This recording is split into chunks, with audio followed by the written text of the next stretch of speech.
As Taliban forces surrendered their remaining positions in southern Afghanistan, a very different contest was taking place in Bonn, Germany, where the UN had hastily convened a conference to decide the country's future. The decision should have been left to the people of Afghanistan. But no, by going to Bonn, a handful of people decided the fate of 30 million people in Afghanistan, decided what kind of a government they should have, and then they brought it and imposed it upon the people of Afghanistan. Afghans are not the types of people who take impositions lightly. With the rapid conclusion of the campaign, the Americans found themselves presented with a problem. Victory had been achieved by the Tajiks, Uzbeks, Hazaras and Turkmen of the Northern Alliance against the Pashtun Taliban of the south. But the Pashtuns remained the largest ethnic group in Afghanistan. Any future leader had to be acceptable to them as well as to the Northern Alliance, who now held most of the major cities, including Kabul. Be expanded to other... The man finally agreed upon, perhaps inevitably, was someone who wasn't even at the conference. A man relatively unknown inside Afghanistan and almost entirely unknown outside, Hamid Karzai. They needed a Pashtun. They needed somebody who was not a warlord. Mr. Karzai was not a warlord. They needed somebody who was associated with the West and knew the West, and Mr. Karzai, of course, did that. And they need somebody with whom they could sit down and reason. Karzai might not have been a traditional Afghan strongman, but he was certainly not without courage. He'd entered Afghanistan from Pakistan the day after the war began and had sought, with the help of US Special Forces, to raise the Pashtun South against the Taliban. 3 days after being declared leader, Karzai was in Kandahar, the Taliban's former stronghold, occupying the house of its leader Mullah Omar. One of his first acts was to travel north to the Panjshir Valley to pay his respects at the grave of Ahmad Shah Massoud. The Bonn conference had made Karzai leader, but the Northern Alliance and their troops still controlled Kabul. For many, it was already clear where the real power lay.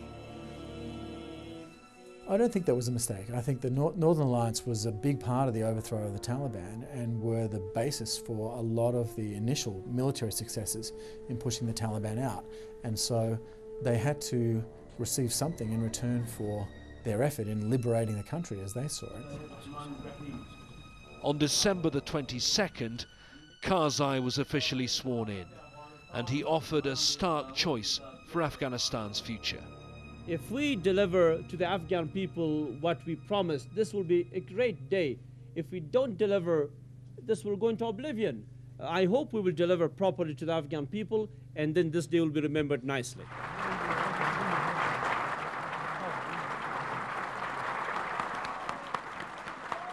When I first arrived in Afghanistan in 2001, among many people, there was a real sense of optimism.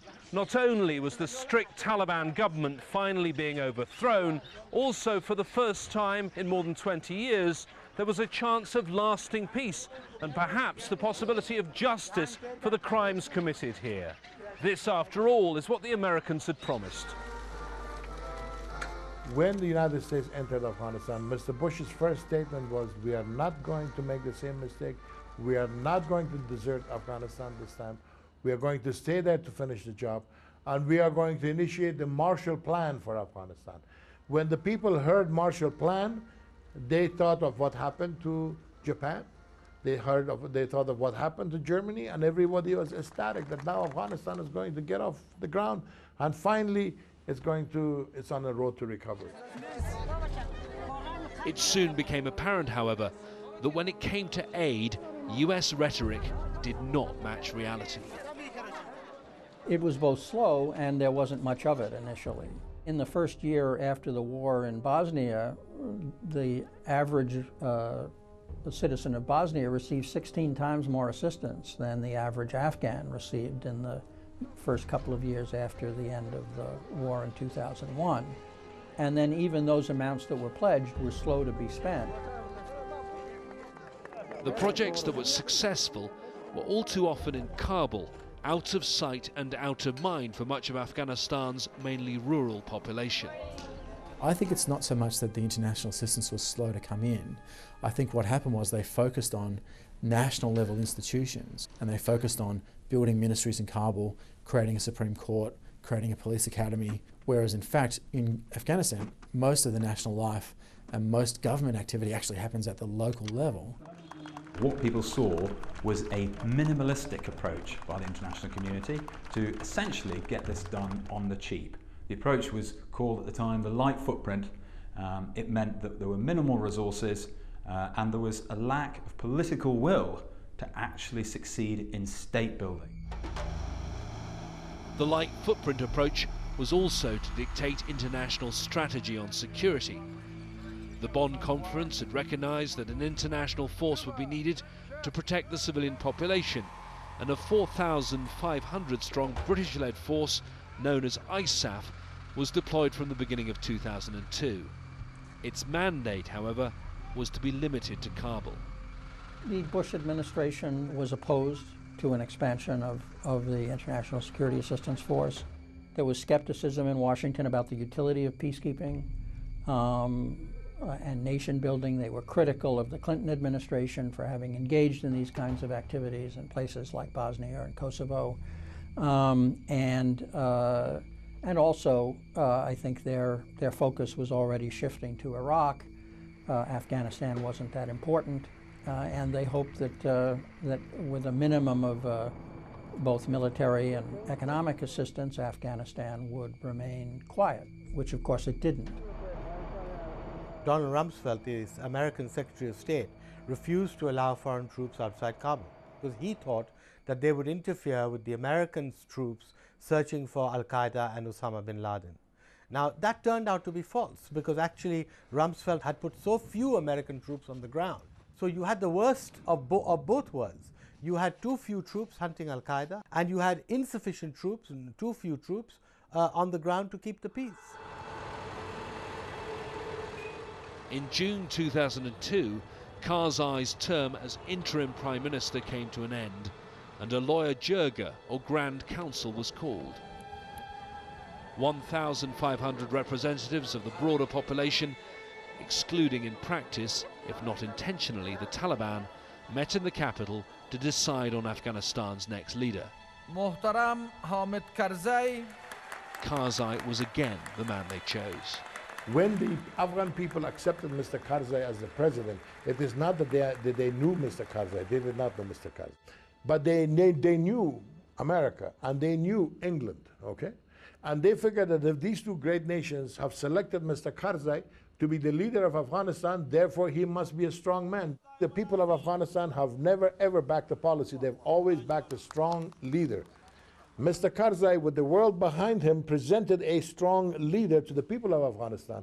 Therefore, they voted for him. Karzai's first actions as president didn't inspire confidence in those who'd hoped for justice.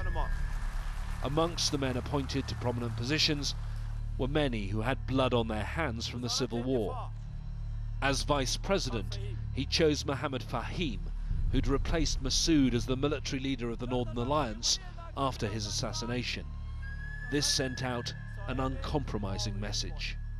Hamid Karzai basically had to allocate different positions and ministries within the government to political enemies in order to buy them off so that they wouldn't attack him. That created a couple of problems. One of the things it did was it made the government quite dysfunctional because different people who really need to work together were actually political rivals.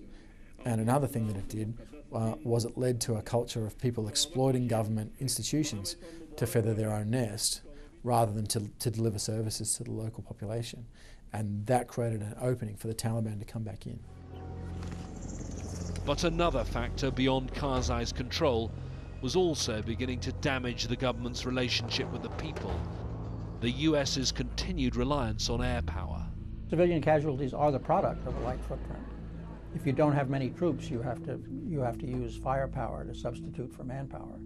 So if your troops get into a firefight, they need to call in aircraft to destroy the enemy because they don't have enough troops. In Afghanistan, there is no such thing as collateral damage. Okay, it's eye for an eye, tooth for a tooth.